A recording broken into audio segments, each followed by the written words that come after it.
Good morning students, welcome to Bindu Dadwal chemistry lessons. आज हम करेंगे some important questions from electrochemistry. Increase in temperature, the conductivity of a semiconductor increases. This is because the number of electrons or the number of positively charged holes increase with the temperature. Which of the following is insulator? So diamond is insulator. The electrode potential of standard hydrogen electrode is fixed as 0 volt. In a galvanic cell, which one of the following statement is not correct? So anode is negatively charged, correct. Cathode is positively charged, correct. Reduction takes place at anode, no. Oxidation takes place at anode. So consider the following reaction. Zinc plus copper ion gives zinc ions plus copper.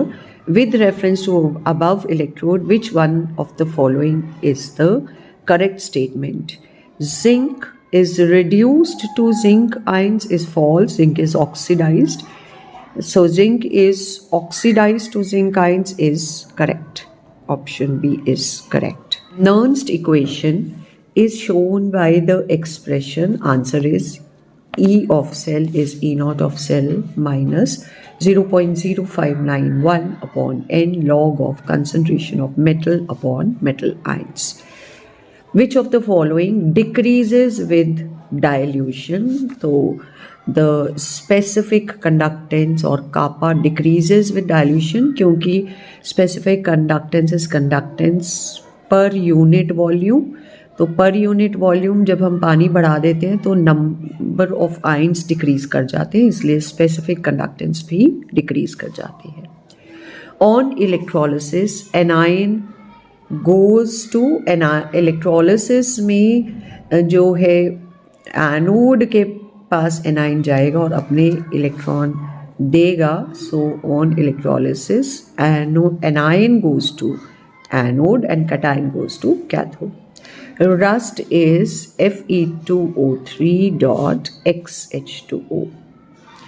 What happens to conductivity on dilution?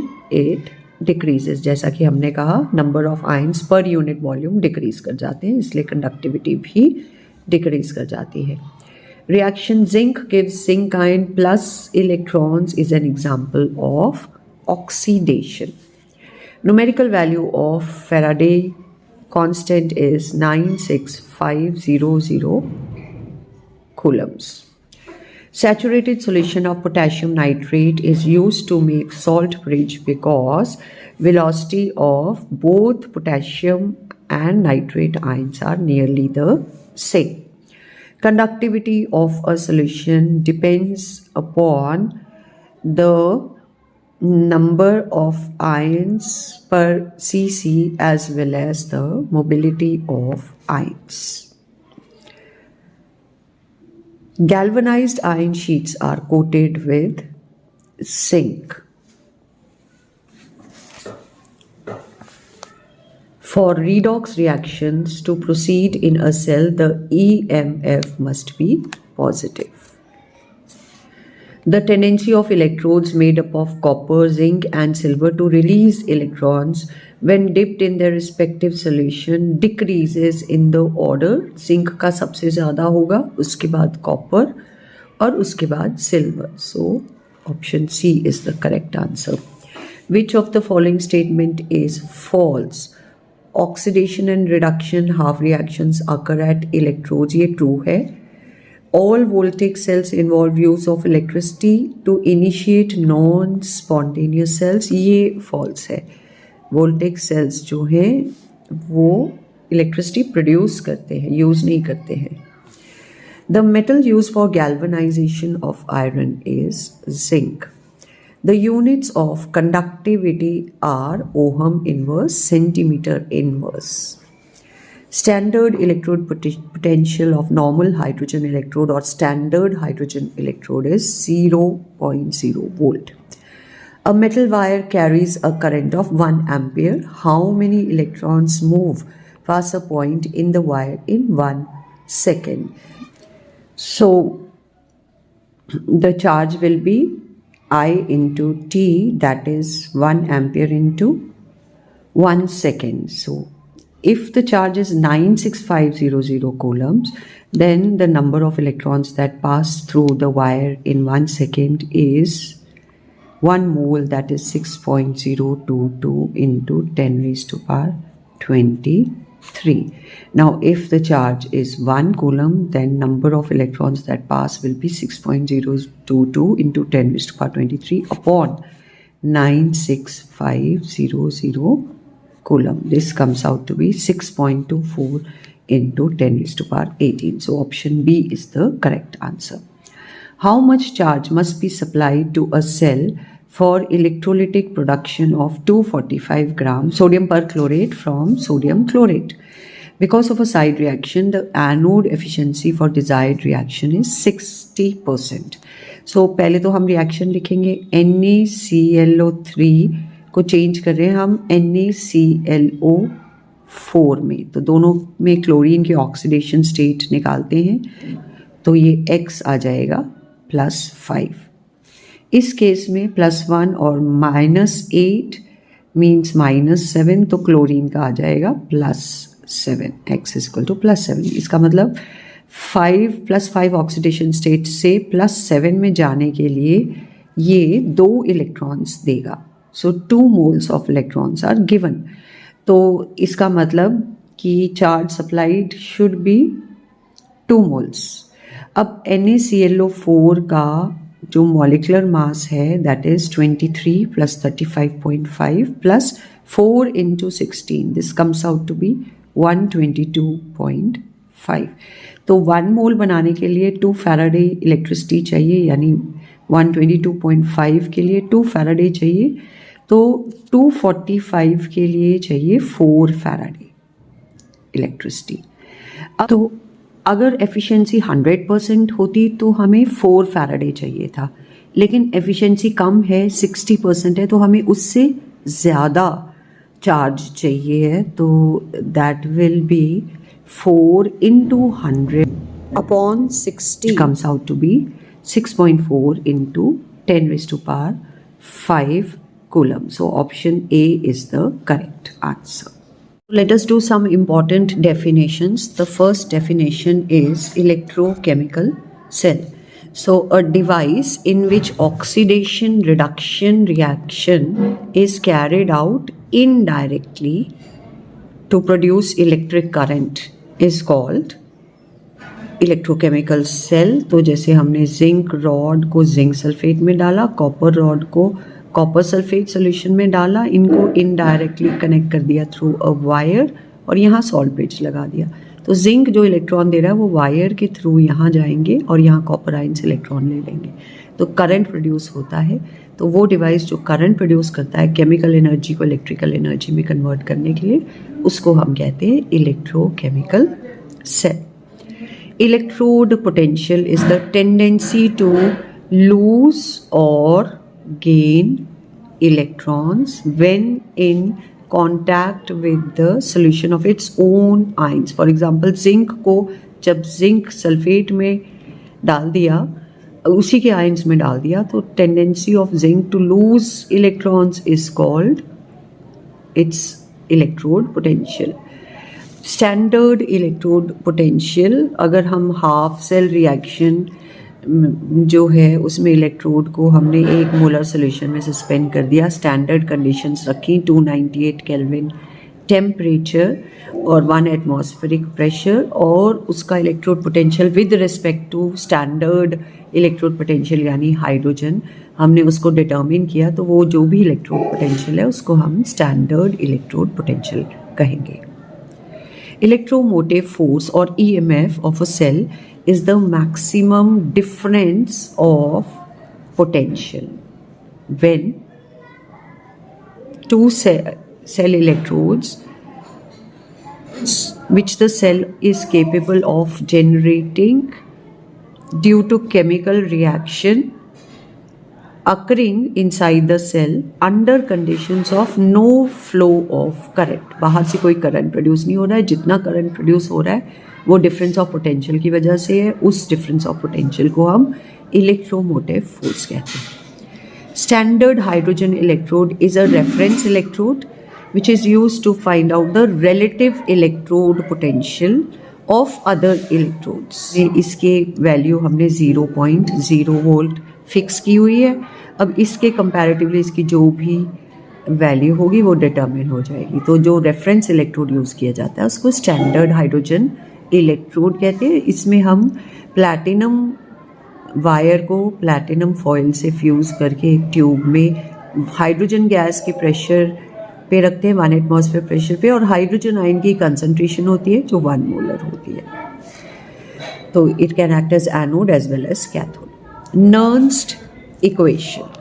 So Nernst equation, the equation which gives the effect of electrolyte concentration and temperature on the electrode potential of the or the EMF of cell is called Nernst equation. मान लीजिए अगर standard electrode potential E0 है तो electrode potential at concentration C हो जाएगा E0 minus RT upon NF log of concentration of metal upon metal ions.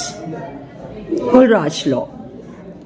Kohlrausch law of independent migration of ions states that the limiting molar conductivity or molar conductivity at infinite dilution is equal to sum of molar conductivities of cation and anion at a definite temperature. इन दोनों के सम के बराबर electrolyte की molar conductivity होती है. Faraday's first law of electrolysis states that the amount of substance that is liberated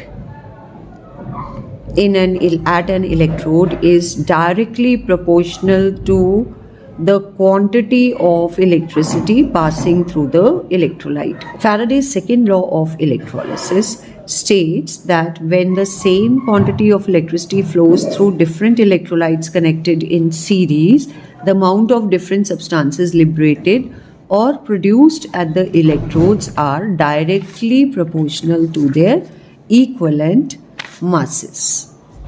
Amount of substance A deposited upon amount of substance B deposited which depends upon equivalent weight of A upon equivalent weight of B. This is primary cells are those in which redox reaction occurs only once and cell becomes dead over a period of time and cannot be recharged and used again as a source of electric current.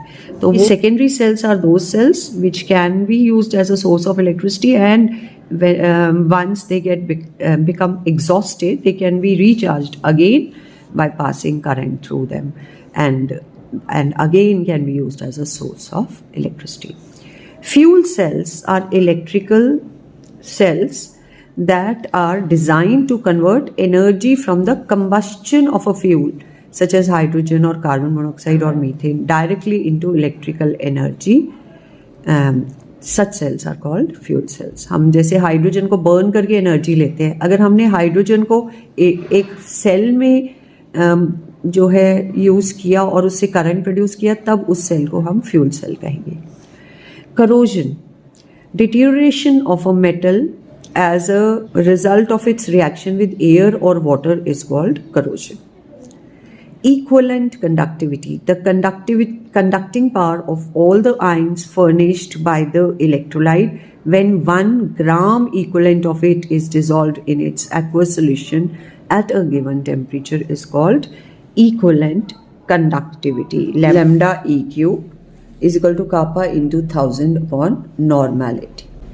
Molar conductivity is the conductivity of a solution when 1 mole of a substance is dissolved in a liter of solution is called molar conductivity. It is lambda m is equal to kappa into 1000 upon molarity. Specific conductivity. The conductance of a solution of 1 centimeter length and having 1 square centimeter as area of cross section is called specific conductivity. It is represented by kappa and its units are ohm inverse, centimeter inverse. Limiting molar conductivity. The maximum molar conductivity that is of an electrolyte when it's maximum diluted. It is the molar conductivity of an electrolyte at infinite dilution. That is when its concentration almost approaches zero. Electrolysis is the process in which a compound is broken down into its simpler substances by passing electric current through its aqueous solution or molten state. जैसे some short answer questions. Difference between electromotive force and potential difference.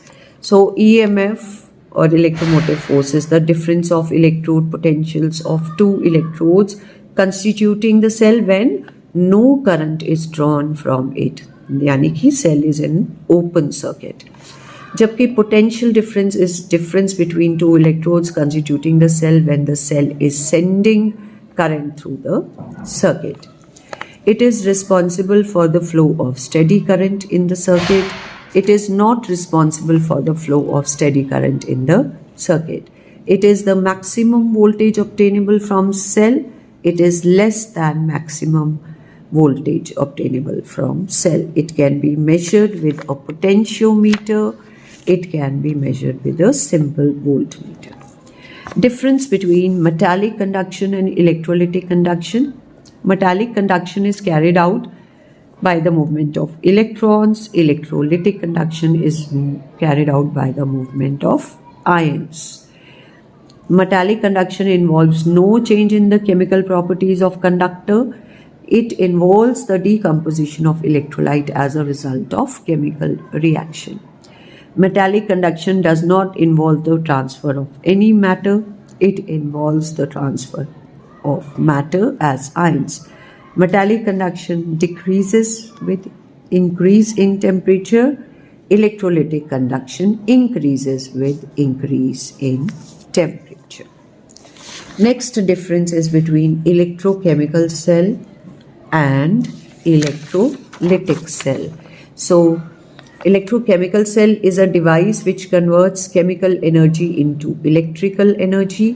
Electrolytic cell is a device which converts electrical energy into chemical energy.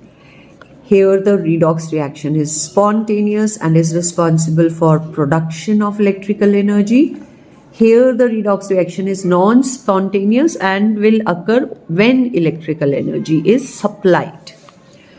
The two half cells are set up in different containers and are connected through salt bridge or porous partition. Both the electrodes are placed in the same container. In electrochemical cell, anode is negative and cathode is positive. In electrolytic cell, anode is positive and cathode is negative electrode. In electrochemical cell, oxidation occurs at negative electrode and reduction at positive electrode. Here, oxidation occurs at positive electrode and reduction occurs at negative electrode. The electrons move from anode to cathode in external circuit. Electrons are supplied by the external battery and enter through the cathode and come out through the anode. This explains standard hydrogen electrode with diagram. तो इसमें हम एक platinum wire is fused with platinum foil coated with platinum black.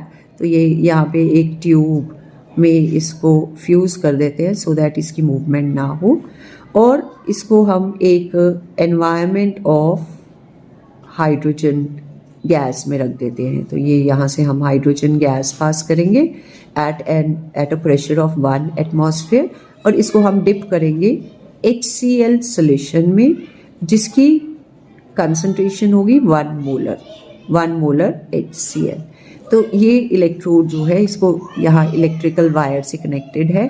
तो ये it acts as a reference electrode. When it is acting as anode, it will give electrons. So hydrogen gas will give electrons to form hydrogen ions. And when it is acting as cathode, तो hydrogen ions from the solution will gain electrons to form hydrogen gas. इस electrode का जो electrode potential है उसको हमने arbitrarily 0.0 volt करके fix किया हुआ है. This is working of standard hydrogen electrode. Define an electrochemical cell. So a device which is used to convert chemical energy into electrical energy is called electrochemical cell. Discuss the working of copper zinc cell. तो copper zinc cell में हम zinc electrode को zinc sulfate solution में और copper electrode को copper sulfate solution में dip करके इसको इनके electrodes को electrical wire से कनेक्ट कर देते हैं. यहाँ गैल्वेनोमीटर है और सॉल्यूशंस को सॉल्ट ब्रिज से कनेक्ट कर देते हैं टू कंप्लीट द सर्किट. तो anode acts as a source of electron और यहाँ जिंक इलेक्ट्रॉन देकर जिंक आयंस बन के सोल्यूशन में आ जाता है. इलेक्ट्रॉन्स वायर के थ्रू पास करते हैं और करंट प्रोड्यूस करते हैं. ये इलेक्ट्रॉन्स जब कॉपर रॉड पे जाते हैं तो सोल्यूशन से कॉपर आयंस इलेक्ट्रॉन गेन करके कॉपर बनाते हैं. तो this is the working of electrochemical cell. Then next question is explain the working of dry cell with diagram. तो dry cell में हम एक जिंक कंटेनर लेते हैं which acts as anode और एक ग्रेफाइट की रॉड होती है which acts as cathode. ये इस सिलेंडर में जो इलेक्ट्रोलाइट होती है it is ammonium chloride and zinc chloride mixture, जबकि जो ग्रेफाइट रॉड है it is surrounded by MnO2 and carbon powder. So zinc will give electrons at anode. Zinc cylinder acts as anode. At anode zinc will give electrons to form zinc ions and these electrons when they pass through the wire they get accumulated on the graphite cathodes. So at cathode the manganese dioxide will take these electrons along with ammonium ions जो कि ये electrolyte में present हैं और it will get converted to Mn2O3 and ammonia gas and water. अब ये ammonia gas release नहीं होती है. ये अमोनिया गैस जो है ये जिंक आयंस के साथ रिएक्ट कर जाती है to form diammine zinc complex जो कि ड्राई रखता है सेल को. तो इस तरीके से current is produced in a dry cell. Dry cell का जो वोल्टेज है और अप्रॉक्सीमेटली 1.25 से 1.5 वोल्ट तक होती है, लेकिन इसको हम इनफाइनाइटली यूज़ नहीं कर सकते, इनडेफिनेटली यूज़ नहीं कर सकते हैं क्योंकि एसिडिक अमोनियम क्लोराइड जो है जिंक वेसल को करोड कर देता है, उसमें होल्स हो जाते हैं, लीकेज हो सकती है. लीकेज को थोड़ा बहुत अवॉइड करने के लिए इसको कार्डबोर्ड केस में इनकेस किया जाता है ताकि अगर होल हो भी जाए तो सेल कुछ ज़्यादा देर तक चल सके. ज़्यादा बेटर सेल्स में हम स्टील की वेसल यूज़ करते हैं. तो this is the working of a dry cell. Then next is explain the working of lead storage cell with diagram. So it is a secondary battery. ये एक बार अगर use हो जाए तो इसको फिर रिचार्ज करके हम दोबारा से यूज़ कर सकते हैं. तो लेड स्टोरेज बैटरी में anode is a mixture of, अगर एक नंबर ऑफ एनोड्स होते they are made up of lead grades filled with spongy lead grade filled with spongy lead. तो ये सब they are acting as the negative electrode. And cathode consists of lead grade filled with lead dioxide. तो ये 3 electrodes अगर positively charge electrode की तरह act कर रहे हैं कैथोड, तो it is lead grid filled with lead dioxide which acts as the cathode. Electrolyte is dilute sulfuric acid, about 38% density वाली, it acts as the electrolyte. तो discharging के दौरान जब ये as a source of current act करती है तो at anode lead gives electrons to form lead ions. Lead gives electrons to form lead ions जो कि इलेक्ट्रोलाइट की सल्फेट के साथ कंबाइन करके लेड सल्फेट बनाते हैं। एट कैथोड जो लेड डाइऑक्साइड है PbO2, it will react with hydrogen ions along with sulfate ions, will take up the 2 electrons and will form lead sulfate.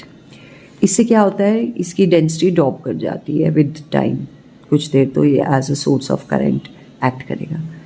तो जब डेंसिटी 1.2 ग्राम पर मिलीलीटर से कम हो जाती है उस टाइम पे बैटरी को रीचार्जिंग रिक्वायर होती है, तो हम करंट पास करते हैं। अब इलेक्ट्रोड्स पे रिवर्स रिएक्शन होता है और लेड सल्फेट लेड डाइऑक्साइड में और लेड सल्फेट लेड में कन्वर्ट हो जाएगा और ये रिचार्ज हो जाएगा। So this is the working of lead storage battery. Next is what is salt bridge and what are its functions. So salt bridge is a U-shaped tube which is filled with agar जिसके अंदर electrolyte डाली होती है जैसे lead nitrate, lead chloride वगैरह, और ये जो है इसको हम अपने इलेक्ट्रोकेमिकल सेल में डाल देते हैं to complete the circuit and to maintain electrical neutrality. तो this is the function of salt bridge. Salt bridge, it completes the circuit, it maintains electrical neutrality. दोनों ही इलेक्ट्रो हाफ सेल्स में ये charges को accumulate नहीं होने देता है. Next is write Nernst equation for electrode and cell. So for electrode, E will be equal to E naught minus RT upon NF log of metal upon metal ions. और EMF of cell हम electrode potential of cathode minus anode निकाल के हम standard EMF of cell minus RT upon NF log of concentration of anode ions upon cathode ions से निकाल सकते हैं. It is important formulas for numerical. तो अगर आपको 2 इलेक्ट्रोड्स के पोटेंशियल्स दिए हों तो आप स्टैंडर्ड सेल का इलेक्ट्रोड पोटेंशियल निकाल सकते हैं using the formula electrode potential of cathode minus electrode potential of anode. ये जो इलेक्ट्रोड पोटेंशियल है ये रिडक्शन पोटेंशियल के टर्म्स में अगर आपको दिया है तब आप ये फॉर्मूला यूज़ करेंगे. Nernst equation is metal gives n electrons, so E will be E naught minus RT upon NF log of metal upon metal ion, concentration of metal ion. EMF of cell is E naught cell minus 0.0591 upon N log anode ions, concentration upon cathode ion concentration. अगर cell equilibrium पे हो तो formula होता है E naught of cell is equal to minus 0.0591 upon N log Kc. Delta G naught minus delta G naught is equal to NF E naught. इसको भी हम use कर सकते हैं in numericals. Then delta G naught is equal to minus RT ln Kc और minus 2.303 RT log Kc. ये formulas आप learn कर लीजिएगा to solve different numericals. We also have some conductivity numericals. So specific resistivity is R into A upon L. Specific conductivity kappa is 1 upon r into L upon A. L upon A को cell constant भी कहते हैं. So kappa can also be written as cell constant upon resistance. Cell constant will be conductivity into resistance. Equivalent conductivity lambda EQ will be kappa into 1000 upon normality. Molar conductivity lambda M will be kappa into 1000 upon molarity. We can also calculate degree of dissociation of weak electrolyte by dividing molar conductivity at concentration C with molar conductivity at infinite dilution. Faraday's law को use करते वक्त Faraday की value आपको पता होनी चाहिए. It is equal to 96500 coulombs. और कोलराश law भी न्यूमेरिकल्स इस पे बेस्ड भी हो सकते हैं. सो lambda naught M, molar conductivity at infinite dilution for an electrolyte AB2 will be molar conductivity of cation plus 2 into molar conductivity of anion, क्योंकि anion twice है. Dissociation constant के लिए फॉर्मूला है Ka is equal to C alpha square upon 1 minus alpha. तो आप sparingly soluble salt जो है उसकी सॉल्युबिलिटी भी निकाल सकते हैं. फॉर्मूला है molar conductivity is equal to kappa into 1000 upon solubility. Also Faraday's first law पे बेस्ड न्यूमेरिकल्स के लिए W is equal to ZIT formula use होगा, और सेकेंड लॉ के लिए amount of substance A deposited upon amount of substance B deposited is equal to equivalent weight of A upon equivalent weight of B. In formulas को learn कर लीजिए और इन पे based numericals की practice कर लीजिए. आपका ये chapter इन questions को करने से complete हो जाता है. बहुत सारे questions आप इस chapter में से attempt कर सकते हैं. That's all in today's video. If you like the video, please do share and subscribe. All the best for your exam. Thank you. Have a nice day.